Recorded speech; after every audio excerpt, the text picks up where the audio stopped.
చార్ధామ్ యాత్రలో బద్రీనాథ్ క్షేత్రం ఒకటి. ఇది మీరు చూస్తున్నదే బద్రీనాథ్ ఆలయం. ఈ బద్రీనాథ్ ఆలయం అలకనంద నది ఒడ్డున వెలిసిల్లింది. నీలకంఠ పర్వతం దిగువ భాగాన ఈ క్షేత్రం ఉంది. బద్రీనారాయణను చూసేందుకు ప్రతి ఏటా లక్షలాది మంది భక్తులు ఇక్కడికి వస్తూ ఉంటారు. బద్రీనాథ్ క్షేత్రం సముద్ర మట్టానికి సుమారు 12,000 అడుగుల ఎత్తులో ఉంది. బద్రీనాథ్ క్షేత్రాన్ని చేరుకునేందుకు ఎటువంటి కాలినడక మార్గం నడవక్కర్లేదు. నేరుగా బద్రీనాథ్ క్షేత్రం వరకు బస్సు సౌకర్యం ఉంటుంది. బస్సు దిగిన చోటు నుండి సుమారు 1-2 కిలోమీటర్ల దూరం కాలినడకన గ్రామంలోనే అంటే పట్టణంలోనే ఆలయానికి చేరుకోవాల్సి ఉంటుంది. హరిద్వార్ నుంచి బద్రీనాథ్కు నేరుగా బస్సు సౌకర్యం ఉంటుంది, లేదా జీపులు, కార్లు ఇటువంటి ప్రైవేట్ వాహనాలు కూడా ఉంటాయి. ఇదిగో ఇప్పుడు మనం బద్రీనాథ్ ఆలయాన్ని చేరుకునేందుకు అలకనంద నది దాటుతున్నాము. అలకనంద నది దాటిన వెంటనే ఇటువంటి స్వాగతం ద్వారం ఉంటుంది. ద్వారం నుంచి ఆలయానికి పైకి మెట్ల ద్వారా పైకి వెళ్ళాల్సి ఉంటుంది. ఇప్పుడు మనకు బయటకు కనిపించే అతిపెద్ద ద్వారం ఇది. మన ఆలయాలకు ఉన్న గోపురం లాంటిది. ఈ అతిపెద్ద గోపురాన్ని దాటుకొని ప్రధాన ఆలయానికి లోపలికి వెళ్ళాల్సి ఉంటుంది. రండి ముందుకు సాగుదాం. ఈ ఆలయాన్ని సంవత్సరంలో 6 నెలల పాటు మాత్రమే తెరుస్తారు. మిగిలిన 6 నెలలు మూసివేస్తారు. ఇది చలికాలం. ఆ చలికాలంలో ఈ ఆలయాన్ని పూర్తిగా మూసివేస్తారు. ఎవరో ఇక్కడికి చేరుకునే అవకాశం లేదు. సుమారు 20 అడుగుల ఎత్తు మేర మంచుతో పేరుకుపోయి ఈ ఆలయం ఉంటుంది. ఈ మూసివేసిన 6 నెలల పాటు దేవతలు స్వామివారికి పూజ చేస్తారని చెబుతారు. ఆలయం మూసివేసే సమయంలో వెలిగించిన అఖండ జ్యోతి తిరిగి ఆలయాన్ని తెరిచే సమయంలో కూడా అదే విధంగా వెలుగుతూ ఉంటుంది. ఇది ఇక్కడి ప్రత్యేకత. ఆలయం మూసివేసే సమయంలో వచ్చి స్వామివారిని దర్శించుకొని కోరిన కోరికను తీరుస్తాడని, తిరిగి తెరిచే సమయంలో వెళ్ళి స్వామివారిని దర్శించుకుంటే తాము కోరిన కోరికను తప్పనిసరిగా తీరుస్తాడని ఇక్కడ వారి విశ్వాసం. ఆలయం మూసివేసే సమయంలో ఆఖరి రోజుల్లో స్థానికులు అత్యధికంగా ఈ ఆలయానికి చేరుకుంటారు. ఇక్కడ క్యూ లైన్ సుమారు 3 కిలోమీటర్లు ఉంటుంది.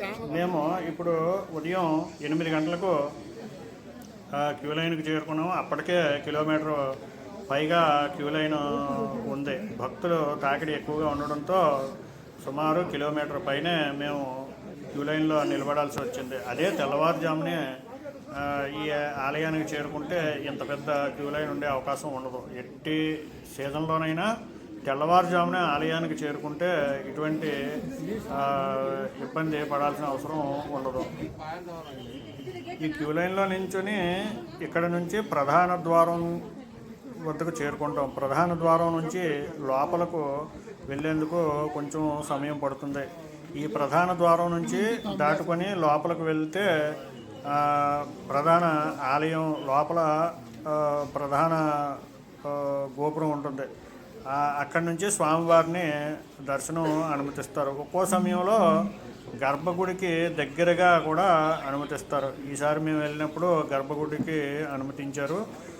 స్వామివారిని నేరుగా దర్శించుకునే అవకాశం దక్కింది.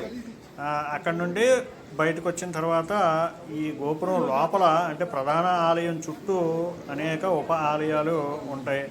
లోపల ఆంజనేయ స్వామి స్వయంభూగా కొలువై ఉన్నారు. అదేవిధంగా వినాయకుడు స్వయంగా కొలువై ఉన్నారు.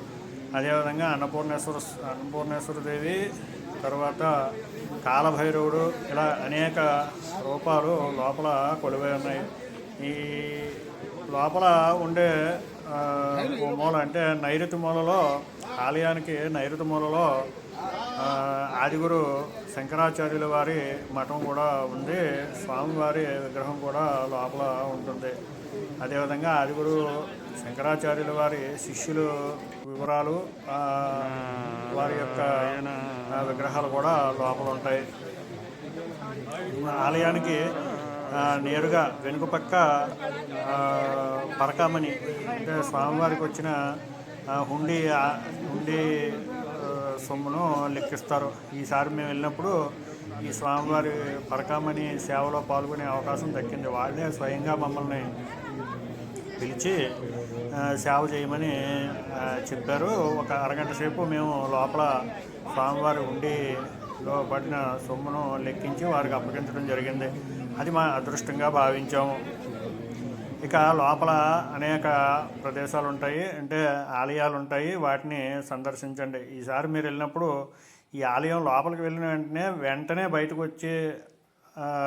వచ్చేయడం కాకుండా లోపల ప్రతి ఆలయాన్ని దర్శించి క్షుణ్ణంగా పరిశీలించి దర్శించుకోండి. అక్కడ ఆగ్నేయంలో ఒక హోమగుండం ఉంటుంది. అక్కడ హోమం నిర్వహిస్తారు. నిత్యం ఈ 6 నెలల పాటు ఈ హోమాన్ని నిర్వహిస్తారు. మేము మొదటిసారి వెళ్ళినప్పుడు ఇక్కడ మాకు దివ్యమైన హోమాన్ని మా చేత చేయించారు. అది మా అదృష్టంగా భావించాము. ఇది రెండోసారి మేము ఆలయానికి వెళ్ళడం. ఇదే బద్రీనారాయణ మూల విరాట్ దర్శించుకోండి. బద్రీనారాయణని దర్శించి తరించండి. ఇది లోపల ఆలయం గర్భగుడి నుండి బయటకు వచ్చిన తర్వాత నైరుతి మూలలో ఉన్న ప్రదేశం. ఇక్కడ నుండి చుట్టూ అనేక ఉప ఆలయాలు ఉంటాయి, దర్శించండి. లోపల చాలా చల్లగా ఉంటుంది. ఏ రోజునైనా ఈ 6 నెలల్లో ఏ సమయంలో వెళ్ళినా అలానే ఉంటుంది. ఇప్పుడు మీరు చూసేయే ఉప ఆలయాలు దర్శించండి.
ఇది మీరు చూస్తున్నది తప్తకుండ్ అంటారు.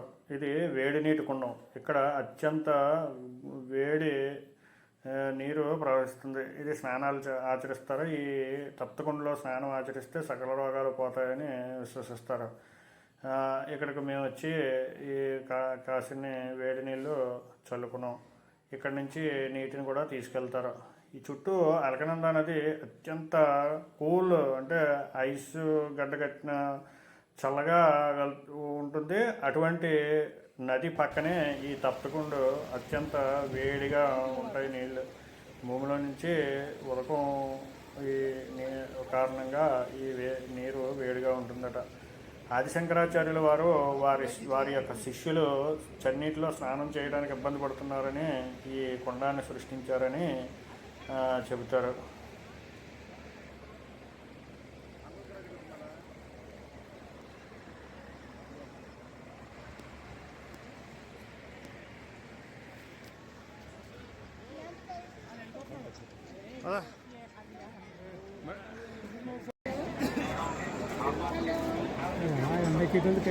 అది ఎండకి కొద్ది కరిగిపోద్ది. సో ఎంత రేపు డిసెంబర్ వచ్చేసరికి మొత్తం మంచుతో నిండిపోద్ది అనమాట. లైన్ ఎక్కడికొంది చూడు, మా బాబోయ్ అక్కడికి వెళ్ళిపోయింది లైన్. నయ్యమే, మనం లక్కీగా బాగానే వచ్చాం. ఇది బ్రహ్మకపాలం.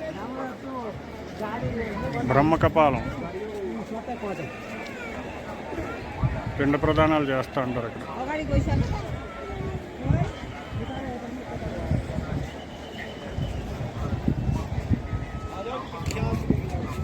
ఒకనొక సమయంలో శాపం కారణంగా బ్రహ్మ యొక్క శిరస్సు, 5వ శిరస్సును పరమేశ్వరుడు పెకిలించిన సందర్భంలో శాపం వల్ల పరమేశ్వరుని చేతిలో ఉన్న బ్రహ్మ యొక్క శిరస్సు కపాలంగా మారుతుంది. ఆ కపాలం పరమేశ్వరుడి యొక్క చేతి నుండి వేడకుండా ఉండిపోతుంది. అలాంటి సమయంలో ఈ బ్రహ్మకపాలం ఈ బద్రీనాథ్ క్షేత్రానికి చేరుకున్న పరమేశ్వరుడు ఈ బ్రహ్మకపాలం ఆ, ప్రదేశానికి చేరుకొని పూజించడంతో ఇక్కడ బ్రహ్మకపాలానికి మోక్షం కలిగింది.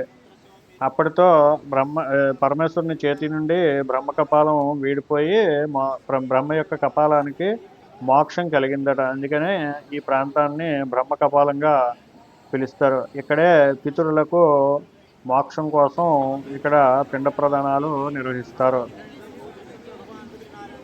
ఇక్కడ పిండ ప్రదానాలు నిర్వహించడానికి అన్ని రాష్ట్రాల నుంచి వస్తారో ఏ భాషకు తగ్గట్టుగా ఏ ప్రదేశానికి తగ్గట్టుగా వారు ఇక్కడ పండితులు ఉంటారో వారు మన ఆచారం ప్రకారం ఆచార సాంప్రదాయం ప్రకారం పూజలు నిర్వహించి పితరులకు పిండ ప్రదాన కార్యక్రమాన్ని నిర్వహిస్తారు.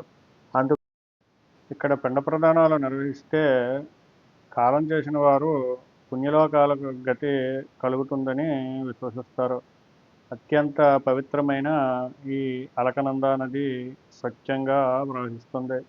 చూడండి, ఎంతో స్వచ్ఛంగా ఉన్న ఈ అలకనంద నదిలో ఈ కార్యక్రమాన్ని నిర్వహిస్తారు. నా యొక్క తల్లిదండ్రులు, తాత ముత్తాతలు, పితరులు, అదేవిధంగా నా పూర్వీకులు, నా వంశజులు అందరూ పుణ్యలోకాలు ప్రాప్తి కలగాలని కోరుకుంటూ నేను కూడా వారికి పిండ ప్రధాన కార్యక్రమాన్ని నిర్వహించాను. ఇది నా అదృష్టంగా భావించాను. ఈ ఏడాది బద్రీనాథ్ ఆలయం నవంబర్ 25వ తేదీ వరకు తెరిచి ఉంటుంది. నవంబర్ 25వ తేదీన బద్రీనారాయణ ఆలయాన్ని మూసివేస్తారు. తిరిగి 6 నెలల పాటు దీన్ని మూసివేసి తిరిగి 6 నెలల తరువాత ఈ ఆలయాన్ని తెరుస్తారు. అంటే ఏప్రిల్ మే నెలలో ఈ ఆలయాన్ని మళ్ళీ తిరిగి తెరుచుకుంటుంది. ఓం నమో బద్రీనారాయణాయ. ఓం నమో నారాయణాయ. వీడియోను లైక్ చేయండి, షేర్ చేయండి. మరిన్ని వివరాలకు కామెంట్ రూపంలో తెలియజేయండి. మీరు బద్రీనారాయణ స్వామిని దర్శించుకోవాలనుకుంటే ఈ ఏడాది నవంబర్లోగా 25లోగా వెళ్ళండి, లేదా వచ్చే ఏడాది తిరిగి మనం ప్లాన్ చేద్దాం. వెళ్ళాలనుకునే వాళ్ళు కామెంట్ చేయండి. ఓం నమో నారాయణాయ.